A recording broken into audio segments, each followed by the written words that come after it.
Ililinis lang natin ng konti para pagka kinasa medyo maganda-ganda naman. Itong itong caliper, pipinturahan natin yan.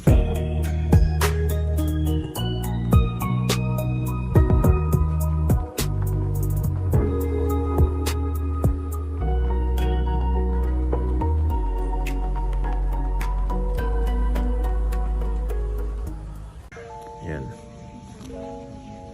Ito, bibili din ako ng bago. Actually, pwede pa to eh. Kaso yung isa kasi, wala na yung niya, itong cover na cover. Yung isang ball joint. Teka, pakita ko. Ayan mga paps, ito. Unit na eh. Pero working pa to eh. Sayang na eh. Pero order na lang din natin yan para isang kasahan na lang. Bit ko muna yung lower ball joint bago natin pinturahan. Dali natin to. Papapress ko yung ball joint. Ayan. Bigat. Pero bibili muna tayo ng ball joint. 4 months big break kit by Maro Vlogs. 17CL. Yan. Nissin naman yan eh. Yan o, Nissin. Cup noodles.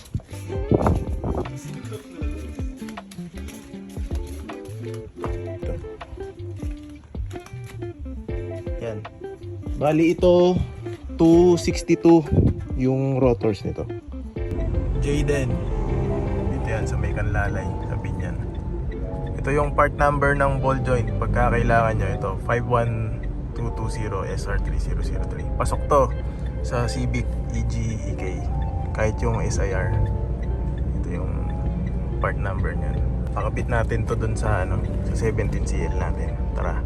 May parating EF wagon. Shit, rare pops yan. EF wagon. Ayan. Kinakabit pa rin yung ball joint eh.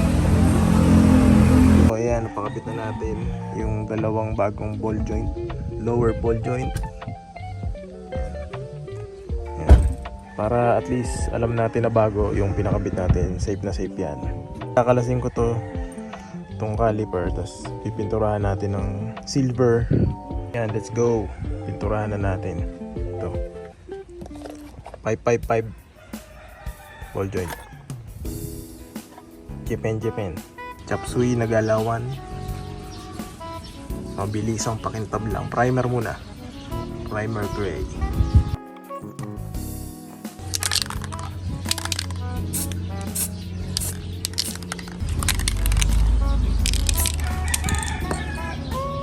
Ayos. Patuyuin natin. Tapos apply natin ng silver. Tapos pag natuyo na yan, ito gagamitin natin. Metallic silver. Saka dun spray tayo. Ito ang magiging itsura nito. Yun o, kinaw.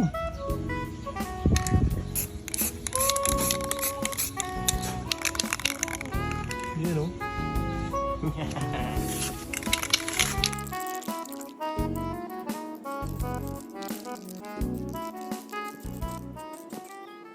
Tapusin ko na lang yan, tapos papakita ko yung final result. Mga paps, maraming salamat po sa support. Road to 2K na po tayo. At dahil po dyan, pamimigay po ako nito. So yung mga tropa natin na bali na yung dyan, ito, meron na tayong pamalit dyan. Papa-raffle natin to. So ang magiging mechanics, paki-like and subscribe ng ating YouTube channel, Snapshot. Punta po kayo sa Maro Vlogs page sa FB. Tapos, paki-like na rin po yun. Huwag niyong kakalimutan. Maraming salamat.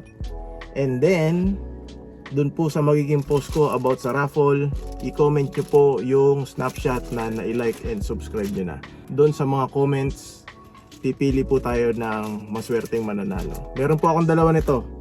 So, meron po tayong magiging dalawang winner. Again po, maraming salamat. Ito po ay simpleng token of appreciation lang po sa walang sawa niyo pong suporta sa aking channel. And sana po tuloy-tuloy niyo po ako suportahan. Alright, Japan. So ayun mga paps, no.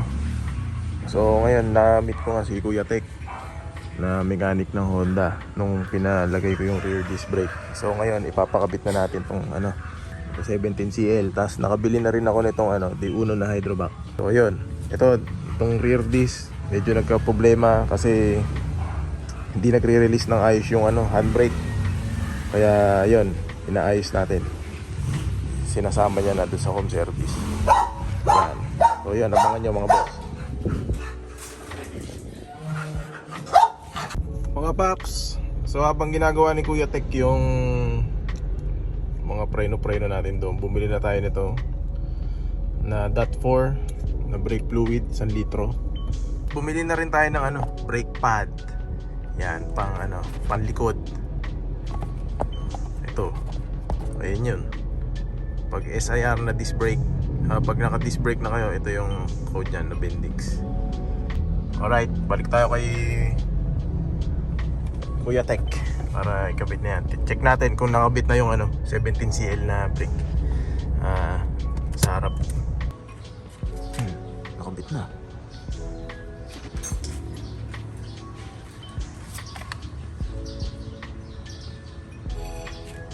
Tapos yung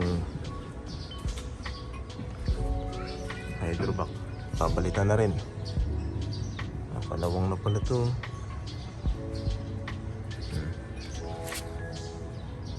Kabit na. Tignan ang mangyayari dyan. Check natin kung mawawala sa alignment to. Sana hindi, no? Ito, bigpit. Ayan, check natin ngayon kung mawawala sa alignment yan. Pakita mo pin ito, Kuya Tek. Ito sa lower ball joint, may pina. Okay. Ito, bago na brake pad. Ito, nag-stack up yung handbrake. Kaya medyo hirap umiikot eh. Pero ngayon, ni-rebuild na.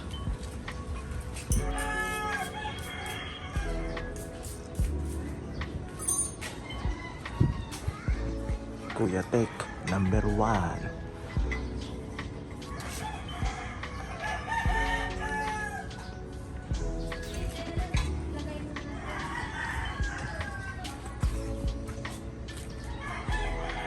Ayos. Sunod na gagawin dyan is bleeding.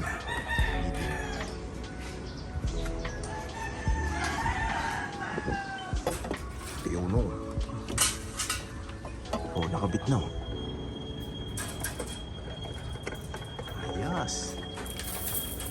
Oh, kompleto na. Ito, 4 months big brake kit.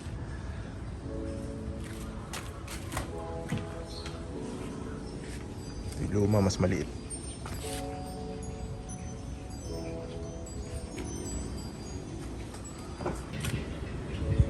So ito pala ang mangyayari pag bibili kayo, ang kukunin nyo D1. Ito ang pinagkakaiba pala niyan.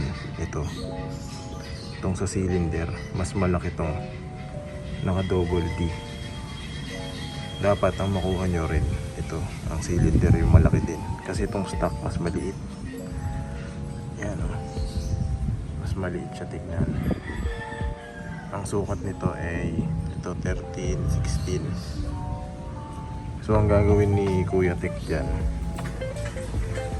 kukunin tong cylinder, pero yung baso ng stock ko ililipat niya dito para yung sensor ganun pa din. Parang pwede rin dito no? May pigtail ka na, no?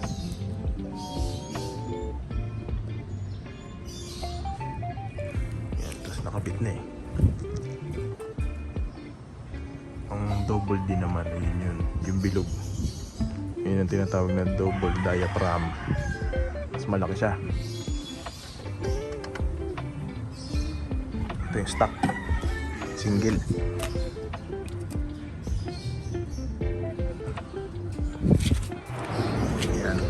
Tapos ito nga, pag D1 naman, ito yun. Kailangan ko raw ng D1 kasi nga nag 17CL tayo. 4 months big brake kit. Tsaka naka-rear. So yun, okay na. Napalitan na ng brake pads dun sa likod natin.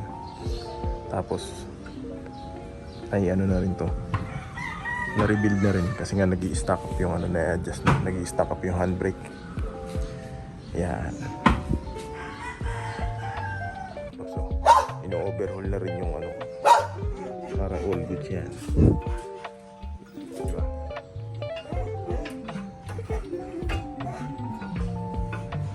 Yan. So yun tsaka yun, pati bleeding. Pero libre na yan ni Kuya Tek. Ito talaga yung sinadya niya dyan. Tsaka yun. Tsaka yung double D na hydrovac. Ito. Tsaka yun. Kabila. At least na maintenance na. 17CL natin na ikabit na rin. Ito yung naging itsura niya, bale. Oh. Lumaki, no? 4 months big brake kit. 17CL. Tapos yung rotor niya 262, kaya malaking tignan. Kaso pangit yung rotor ko eh, puro kalawang na eh. Yan. Pagka nabudol-budol tayo, baka palitan ko rin yung mga yan. Pero at least naka-ready na yung spindle natin pang big brake kit. Yung mga aftermarket, halimbawa spoon, EP Racing. Kasi pang 16CL, 17CL na spindle yung papasok dun eh, yung bolt-on ba. Pagka 15CL, ito, sabi nila Willwood daw pumapasok sa 15CL, pero hindi ko sure eh. Paki-comment na lang kung alam nyo mga papi. Tapos ito na rin yung D1. Bali itong baso nilipat lang, pero yung cylinder ko D1 na, tapos naka double diaphragm tayo. Ayan.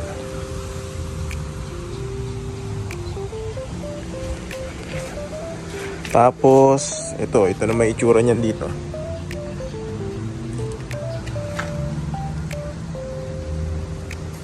Yan, medyo effective naman yung pagpipinta ko. Lumabas yung kulay. Baka yung rear disc, baka pintahan ko na rin yan para gumanda-ganda, no? O yun, ayos na. God bless po sa ating lahat. Lagi po tayo mag-iingat. Peace.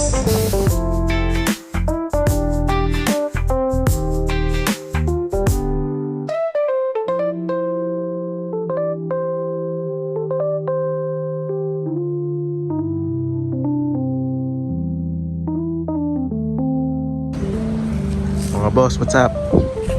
Yan, tambay-tambay lang. May bumili nung ano ko eh, nung Sustek tsaka nung Chick Light na yan. Shoutout kay Kuya Ram ng Lipa. Tapos may hinihintay lang ako na ano, bumili din si Boss JR ng race na crate tsaka yung tumbler. Yan, mga straight na race setup.